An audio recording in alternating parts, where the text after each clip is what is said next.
Alrighty, what's up, guys? So, welcome back to the channel. It's been a little bit of time since I had a chance to record a video. Got a little bit busy last week since all the Miami stuff. Like I had said, I got stuck in Richmond, ended up in Miami instead of Fort Myers. But it is what it is. We're back at it, and so today we do have another replay. It might be the last replay I post, still the regional, as I am currently in the lab testing some stuff, trying to cook something up here. Basically, I've already mentioned that I wasn't the biggest fan of Horus. However, I've been testing it, and I do like it a little. There's things that I like about it, things that I don't, and I'm trying to fix the things that I don't to work with my playstyle. And I think it's coming along pretty well. So before we get into the video, I do want to give a huge shout out to Jay for getting us a microphone. I think it's out of range of the camera right now, but it is pretty decent compared to the audio I had before. You guys are still gonna hear me breathing from my testing. I'm gonna mess around with the filters to see if I can figure out how to stop. But unfortunately, I do breathe pretty loud. But anyways, so today we're gonna go ahead and showcase Infernoble Knights versus Phantom Knights to see who is the stronger knight. So like usual, we lose the RPS because can't do RPS. And Infernoble Knight goes first. They are playing the Bellstar engine, as you can see. They open Drone Lockbird, Aqua Dolphin, Durandal, and Heritage. And I opened a decent hand, but my hand is going to get ripped. So let's see how this plays out. So they're going to go ahead and grab the Dark Witch, use the Dark Witch effect, place the original Sinful Spoils, use that Dark Witch to get Durandal, to get Ogier, then from there summon Ogier dump, and that's pretty much full combo right there for them. They're gonna go ahead and go crazy. So here's the thing: when you Aqua Dolphin my hand, I feel like it's pretty easy to choose between what you discard here, but he doesn't choose the correct discard at all, and then he also plays incorrectly. I think that what he ends up doing would have been correct. So first of all, he discarded Torn Scales, which I think you should discard Wielder. But it doesn't really matter because normal special summon boots is still happening. But here's the thing: he should have won like this game for sure. I once he Aqua Dolphined me, and I saw he was gonna set up full board. I'm like, oh, I'm cooked. There's no way I'm winning this. However, he ends up going full combo, and even though he knows I have Boots Wielder in my hand, which don't start a chain, he still ends up basically locking out his spell and trap card zones. So I'm saying this before he's actually done it, but I mean I remember what happens, obviously, right? So here after going full combo, he's equipping everything, changing his equips. He's getting the Divine Sword Phoenix Blade. He's gonna obviously set up the Angel Ring, and then he gets this from deck. So quick pause. So basically, yes, this gives him like protection and follow up, I guess, and then Angel Ring is crazy. But he could have sacrificed one of his. This one is like target protection. This one's like destruction protection, I guess. But honestly, like if he had just sacrificed one of these two, then this Synchro could quick effect equip to one of these links, and then that would have just popped this, and then that would have been the end of my turn. He didn't do that, and he only has one monster negate in the Gear Freed. These are spell and trap negates. This is SP. He has like no other, monster negates. So I mean, this is just going to be a downer Zeus. I mean, like I don't understand how he didn't read that since he knew my hand. But I mean, there it is, I guess.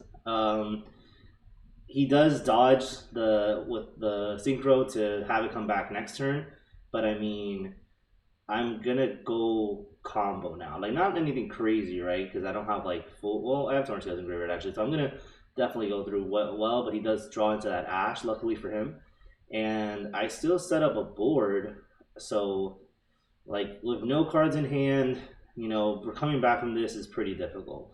We're basically gonna get the Griffin negate. I don't know why I set Shade. Am I comboing from here?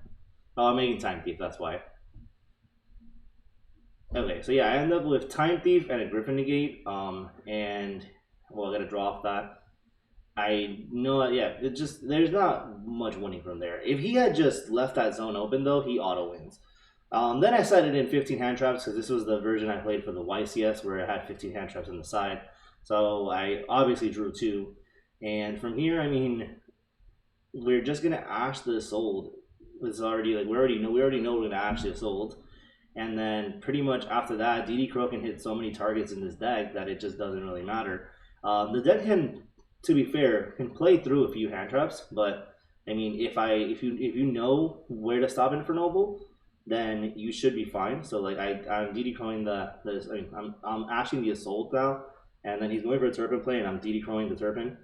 And from there, all he can really do is end on like an SP, I mean, because then he goes Renaud. Yeah, he gets follow up here. He does have Droll, which since he had Droll last game, I did have that in mind at this time. Um, I could have easily thrown this game by using like Faithful as my first search, but I went straight battle, activated Atelli, swung over that, went into that. Then I searched first with that, triggered the Torn Scales. He then drolled me. Luckily, I played around it. I'm not sure why Draco got equipped there. That's actually confusing. Did I put it back? Oh, I did put it back. Okay, that's what happened. Yeah, so from there, I pretty much just played through the drill pretty well because I searched first the Fog Blade, I dumped gloves, and then from there you can just do Bardiche shenanigans, bring back their SP, go into Bardiche, set Fog Blade, summon Pog, and then yeah, now I have a Fog Blade and an SP, which I mean against this deck is somewhat alright. It's not a huge end. Obviously, Droll did hurt. And my hand wasn't insane. He did, I think, rip a card. I don't know if he ripped a card or not in this turn. There's no Aqua Dolphin, so he didn't rip a card. He does go into Anima. I did play into that Anima zone. That was on me. But there's not really much he could do there, and I'd have all the follow-up.